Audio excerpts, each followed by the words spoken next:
हाँ, आपसे पहले जो मैंने आपको एक फंडामेंटल ज्योग्राफी के अंतर्गत आपको मैंने पृथ्वी का रोटेशन एंड रिवोल्यूशन के विषय में बताया। आज जो टॉपिक है वो जियो कोऑर्डिनेट अर्थात इसके अंतर्गत लैटिट्यूड्स एंड लॉन्गिट्यूड्स मैं आपको पढ़ाऊंगा।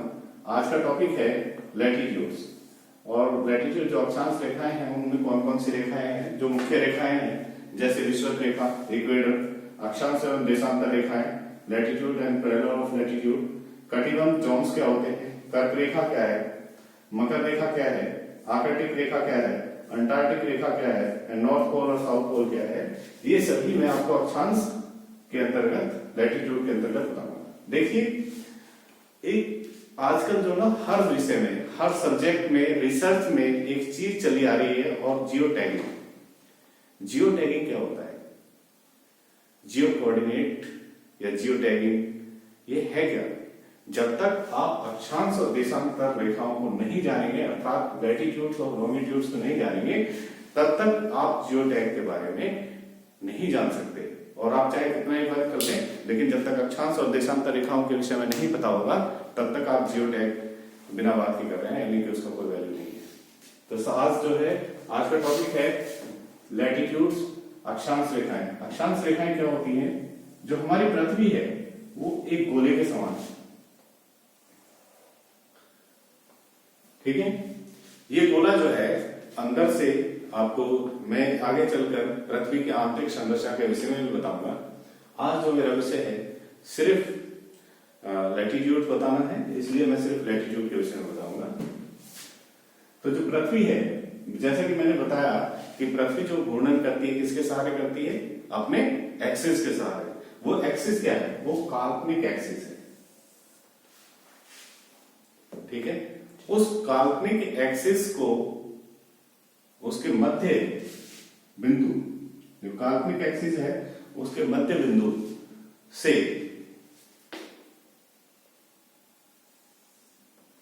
90 डिग्री पर, जो काल्पनिक एक्सिस है इससे 90 डिग्री पर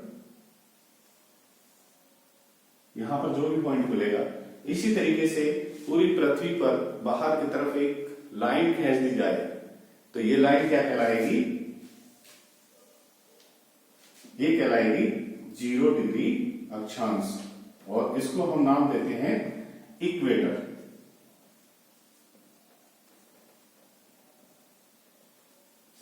इसको हम विषुवत रेखा के नाम से जानते हैं। अब ये कहां से खींचा जाता है? ध्यान रखिएगा, जो पृथ्वी का काल्पनिक क्या है, जो एक्सिस है, पृथ्वी के केंद्र से यानी कि पृथ्वी के सेंटर से, केंद्र बिंदु से पृथ्वी की सतह पर खींचे जाने वाला वृत्त, ठीक है। अब इसी वृत्त से, जो इसी केंद्र से अक्षांश रेखाएं कैसे खींची जाती हैं इसके विषय में बहुत ही कम लोगों को पता है, लेकिन मैं आपको बता रहा हूं कि उस जो केंद्र है, जो काल्पनिक एक्सिस है, इस अक्ष से जो केंद्र है उसी पर जो इक्वेटर है इस पे एंगल बनाते हुए जितनी भी लाइंस खींची जाती हैं वो सब अक्षांश वृत्त के नाम से जाने जाते हैं। ये पूर्ण वृत्त होता है क्योंकि पूरी पृथ्वी पर चारों तरफ खींचा जाता है, एक सर्कल के रूप में होता है, इसलिए हमको इसको वृत्त कहते हैं। और विषुवत रेखा सबसे बड़ा वृत्त है। देखिए, जब 1 डिग्री एंगल बनेगा तो 1 डिग्री अक्षांश रेखा, 10 डिग्री एंगल बनेगा तो 10 डिग्री अक्षांश रेखा, जब 20 डिग्री एंगल बनेगा तो 20 डिग्री अक्षांश रेखा, इस तरीके से। और 90 डिग्री पर सीधा एक पॉइंट होता है और इसे हम बोलते हैं नॉर्थ पोल। जो नॉर्थ में है वह नॉर्थ पोल है, और ठीक इसी प्रकार जो साउथ में है 90 डिग्री पर किसके? विषुवत रेखा केंद्र बिंदु के, जो विषुवत रेखा जहां पे 0 डिग्री पर खींची जाती है, इसके अगर हम उत्तर में चले जाएं तो 90 डिग्री तक, इसी तरीके से साउथ में भी हम 0 से लेकर 1 2 3 4 5 6 8 9 10 100 और फिर आपका 90 तक, 90 डिग्री जो है ये साउथ पोल होता है, ठीक है। इसी का जब हम इस पर वृत्त खींचते हैं तो ये वृत्त अक्षांशीय वृत्त या अक्षांश रेखाओं के रूप में जाना जाता है।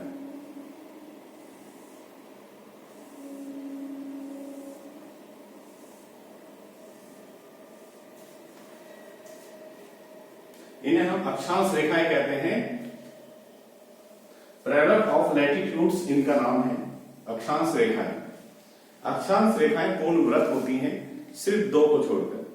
नॉर्थ पोल 90 डिग्री अक्षांश रेखा जो है ये एक पॉइंट है, क्या है, एक बिंदु है और इसको हम पोल कहते हैं, नॉर्थ पोल। इसी प्रकार 90 डिग्री साउथ पोल, ये केवल दो बिंदु हैं, बाकी जितनी भी अक्षांश रेखाएं हैं वो एक पूर्ण वृत्त है। और इनमें सबसे बड़ा वृत्त जो है वो 0 डिग्री अक्षांश रेखा है, जिसे हम इक्वेटर के नाम से, विषुवत रेखा के नाम से जानते हैं। कुछ महत्वपूर्ण रेखाएं और भी हैं। देखिए, कई बार एक क्वेश्चन भी पूछा गया है कंपटीशन में कि सबसे बड़ा वृत्त कौन सा है। कई बार 90 डिग्री देशांतर रेखा, 0 डिग्री देशांतर रेखा, 180 डिग्री देशांतर रेखा या 0 डिग्री अक्षांश रेखा या 40 डिग्री अक्षांश रेखा, इस तरीके से बहुत सारे ऑप्शंस दिए होते हैं। लेकिन मैं आपको बता दूं, क्योंकि जो विषुवत रेखा है वो पृथ्वी के बिल्कुल मध्य से, यानी कि मध्य में, क्योंकि पृथ्वी एक जियोड टाइप से है, पृथ्वी ध्रुवों पे थोड़ी चपटी है और जो इक्वेटर है इस पर थोड़ा उभार लेके लिए हुए है। तो सबसे बड़ा जो वृत्त है या सर्कल है वो कौन सा है, 0 डिग्री अक्षांश रेखा, अर्थात जिसे हम इक्वेटर के नाम से जानते हैं, विषुवत रेखा। इसके आगे हम चलते हैं, इनके बीच जो दो अक्षांश रेखाएं होती हैं, इनके बीच के स्थान को हम जोन के नाम से जानते हैं। इसको हम हिंदी में कटिबंध बोलते हैं, चाहे साउथ में हो, नॉर्थ में हो या साउथ में हो। 0 डिग्री अक्षांश रेखा पृथ्वी को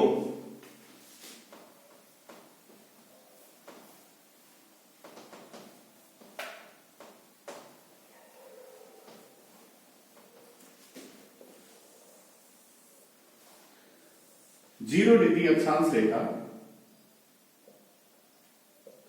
यानी कि इक्वेटर, विषुवत रेखा जो है पृथ्वी को दो भागों में विभाजित करती है। जो नॉर्थ वाला भाग है यानी कि उत्तरी भाग, यह उत्तरी गोलार्ध के नाम से जाना जाता है।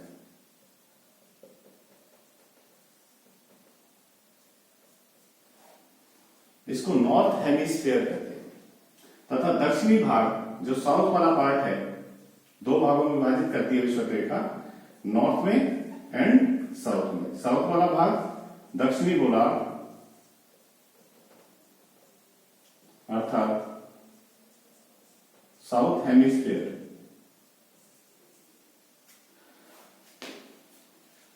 उत्तरी गोलार्ध नॉर्थ हेमिस्फीयर तथा दक्षिणी गोलार्ध साउथ हेमिस्फीयर के नाम से जाना जाता है। और आगे चलकर जैसे सूर्य के उत्तरायण एवं दक्षिणायन, यानी कि जब सूर्य की किरणें उत्तर की तरफ लंबन पड़ती हैं तो हम सूर्य को उत्तरायण की स्थिति में कहते हैं, जब सूर्य की किरणें दक्षिण में पड़ेंगी तो हम दक्षिणायन कहते हैं। तो जो इक्वेटर है इसी से डिसाइड होता है कि इसके उत्तर का भाग है, नॉर्थ वाला भाग वो नॉर्थ गोलार्ध है और दक्षिणी भाग जो है वो दक्षिण गोलार्ध के नाम से जाना जाता है। इक्वेटर इस चीज का डिसीजन करता है। इसके अलावा कुछ महत्वपूर्ण रेखाएं और भी हैं जो बहुत जरूरी है। जैसा कि आपको पता है कि पृथ्वी अपने एक्सिस पर थोड़ा झुकी हुई है। जो पृथ्वी का ऑर्बिट प्लेन है, पृथ्वी किसके चारों तरफ घूमती है, सूर्य के चारों तरफ, ठीक है। इस ऑर्बिट प्लेन पर ये थोड़ा झुकी हुई है। जो इसका एक्सिस है वो थोड़ा झुका हुआ है, टिल्ट है। कितना झुका हुआ है, कितने डिग्री एंगल बनाता है इसके काल्पनिक एक्सिस पर। जो ऑर्बिट प्लेन है, ऑर्बिट प्लेन पर कितने डिग्री का एंगल बनाता है इसका एक्सिस, 66.5 डिग्री। कितने का, 66 डिग्री। हम हमेशा जो है अक्षांश रेखाएं या देशांतर रेखाएं जो है वो सीधी खींचते हैं, हम हमेशा तिरछी नहीं खींचते। और ये जो तिरछी जो हम थोड़ा सीधी खींचते हैं वो इसलिए ताकि हमें पढ़ने में आसानी रहे, ये कारण होता है, अदरवाइज और कोई कारण नहीं है। देखिए इसका काल्पनिक एक्सिस हमारा ये है, वास्तविक में पृथ्वी थोड़ा सा इस काल्पनिक एक्सिस पर थोड़ा सा झुकी हुई है। ये ऑर्बिट प्लेन मानिए, इस ऑर्बिट प्लेन पर ये 66.5 डिग्री का कोण बनाती है।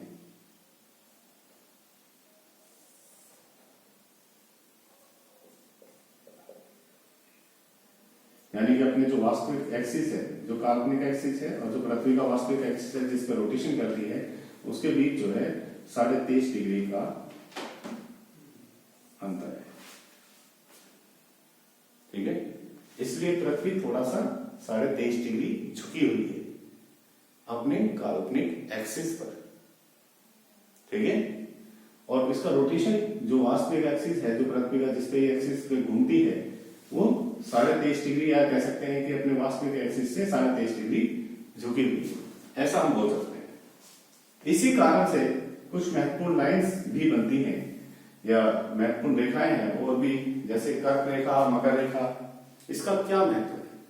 ये 23.5 डिग्री झुके होने के कारण ही कर्क रेखा जो कि 23.5 डिग्री नॉर्थ अर्थात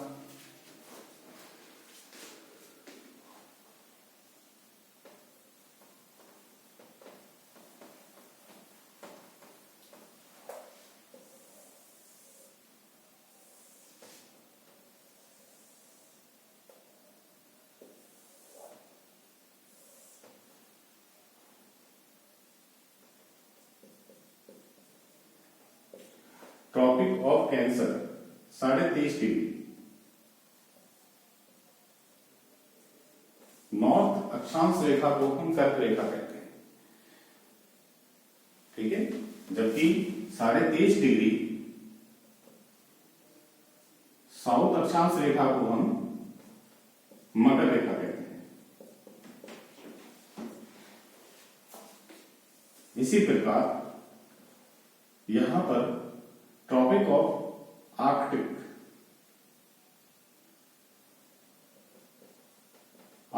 रेखा, tropic of arctic, tropic of Antarctic,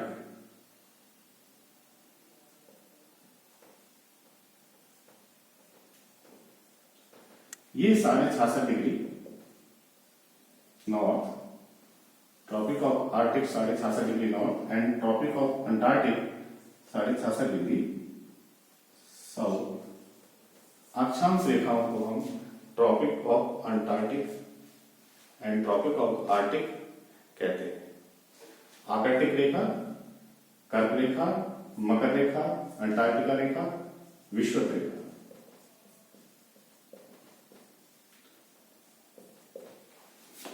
north pole and south pole, उत्तरी ध्रुव एवं दक्षिणी ध्रुव।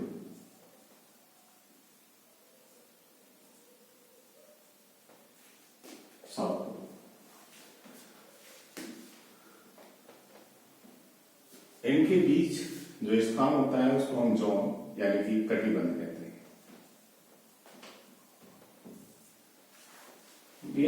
जो अक्षांश रेखाएं हैं, इसी प्रकार आपने देखा होगा कि पृथ्वी पर कुछ इस प्रकार की रेखाएं बनती हैं और कुछ रेखाएं पृथ्वी को नॉर्थ पोल से साउथ पोल जोड़ने वाली रेखाएं इस प्रकार से खींची होती हैं।